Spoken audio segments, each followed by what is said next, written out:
So what is economics? See, this definition is a pervasive one in which you can learn about what is efficiency, and before learning efficiency you can have the idea of what is scarcity here.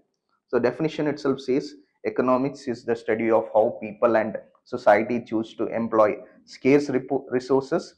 That could be natural resources, capital resources, financial resources, and different kinds of human resources also. And of course, we have alternative uses in order to produce various commodities that satisfy their wants and to distribute them for consumption among various persons and groups in society. Okay, so we are going to talk about scarcity here, and if there is a words called uh, alternative uses, we're going to talk about opportunity cost. So every person, if is consuming or if is producing as a collection of firms, they are producing, you can see the opportunity cost as to what kind of methodology they can use to produce the commodities. There are scarce resources like I've already recited initially.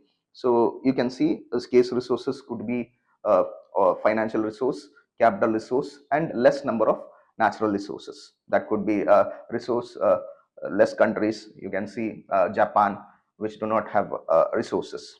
And modern definition of this thing is instead of society, they are using firms and governments choose to employ scarce resource and that could have alternative uses, opportunity cost in order to produce various commodities, and ultimately leading to distribution of them for consumption among various groups. It could be rich class of the society or the poor people or different classes of the societies in an economy.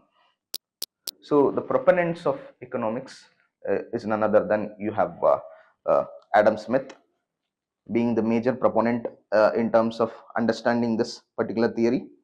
So so we all know that he is the father of economics and widely regarded as father of capitalism and also international economics with his absolute advantage theory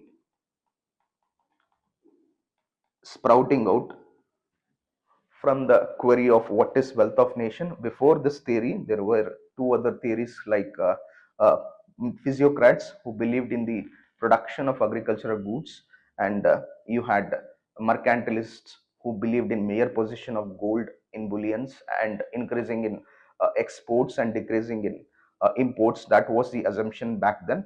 And you had uh, Adam Smith coming up with this magnum opus. He's from Scotland. He's a Scottish economist who had written this magnum opus, that is an inquiry into the nature and causes of wealth of nations, which talks about division of labor, specialization of uh, factors, and also it talks about self motive as to every person or every sector, every economic agents work accordingly with their self motive in order to achieve economic efficiency. He's a staunch advocate of capitalism, and he believes that government intervention ruins that. So he believes in a stance free economy with no government intervention. So that is what he assumes in this book. And parallelly, you had USA getting its independence in the same year, which also marks the democratic values and capitalistic idea of free market. So parallelly, this was one simultaneous incident that happened during the publishing of this particular book. So he gave that wealth definition. Economics is nothing but a science which inquires into the nature and causes of wealth of nation. So that also led to the sprouting out of the theory of absolute advantage theory. Okay, so emphasizing wealth as the subject matter of economics, which happens with the production and growth of wealth. So next, a major proponent of microeconomics, which we are learning now, is none other than Alfred Marshall. So he's the father of microeconomics, is also co-father of neoclassical economists, along with Leon Walras. And uh, his book, what is the book's name? Principle of Economics, which was published in 1890, uh, went on to become the subject that is now being studied by most of the people in the world, that is microeconomics. So this talks about consumer behavior, price fluctuation, price theory. It talks about firms behavior. It talks about production theory of both product market and factor market, and different kinds of market structures. You are aware of there are perfect market structure and also perfectly competitive market, and you have oligopoly, duopoly, monopoly, and monopolistic competition, which is also famous in the realistic world.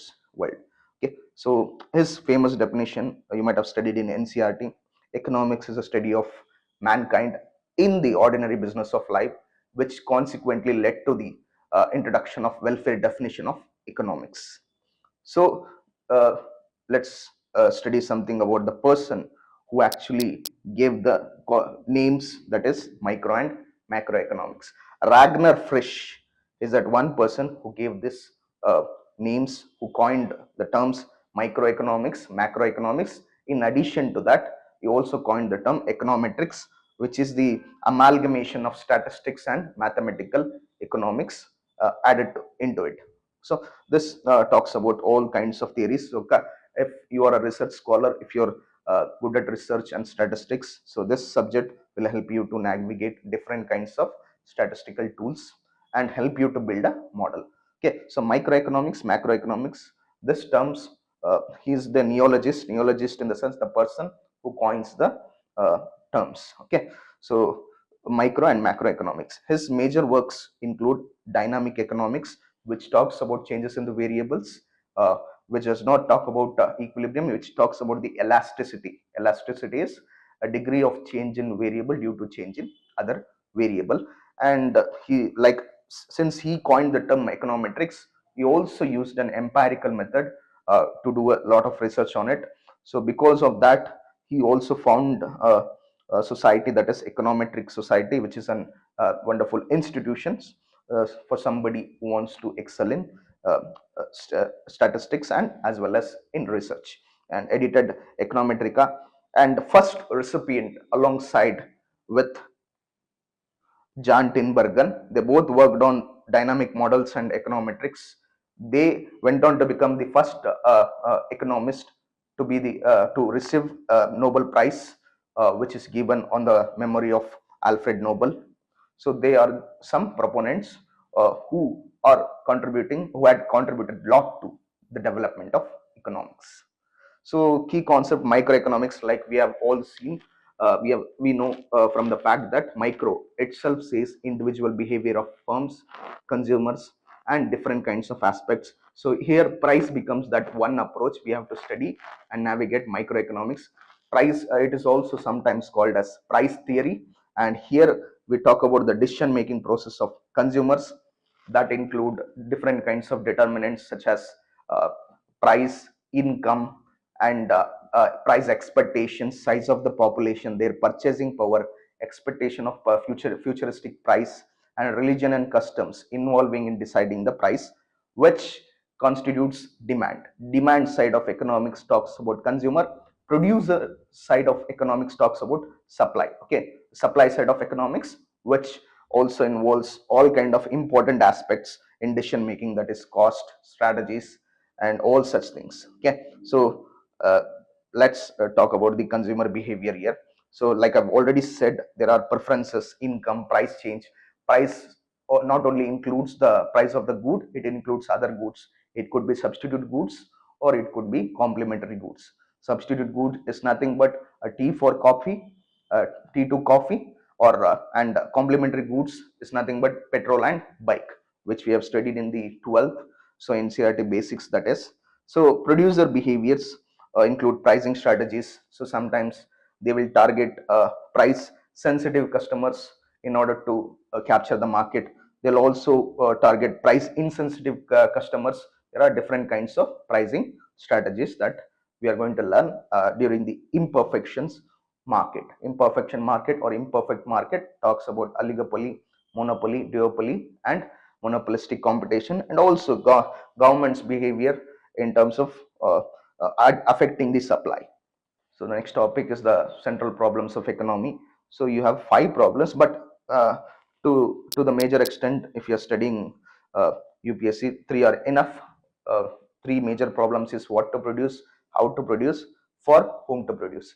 This what to produce and whom to produce uh, are interconnected. What to produce in the sense it depends upon as to who are our targeted people. Either if it is a market economic system which is governing the entire economy where consumer is sovereign, consumer sovereignty decides that what they have to buy, what they have to purchase. It depends upon the purchasing power if it is a market economy. Uh, if it is about government running an entire economy, a socialistic economy, so you can see government providing goods and services, so that will maximize social welfare, impacting distribution equity. Okay, so that happens. What to produce in the sense it is somehow interconnected with whom to produce. Okay, so it meets consumer demands and societal goods. So if it is a mixed economy, you have both rare combo of consumer sovereignty as well as government intervention. There you can see an efficiency uh, that is being successful for a period of time. You can see the examples of different economy as well. Okay, like India is also one such important economy of being a successful mixed economy system. So how to produce in the sense, either if it is a government economy, if it wants to involve all labors, if it wants to provide employment to all kinds of human resources, it will actually take more of labors in order to provide employment. So the technique will be labor intensive. So that happens there, labor intensive. If it is something related to market economy, which ultimate aim is to profit maximize profit. The ultimate aim is to uh, use capital intensive technique which augments the productivity with the assistance of technology.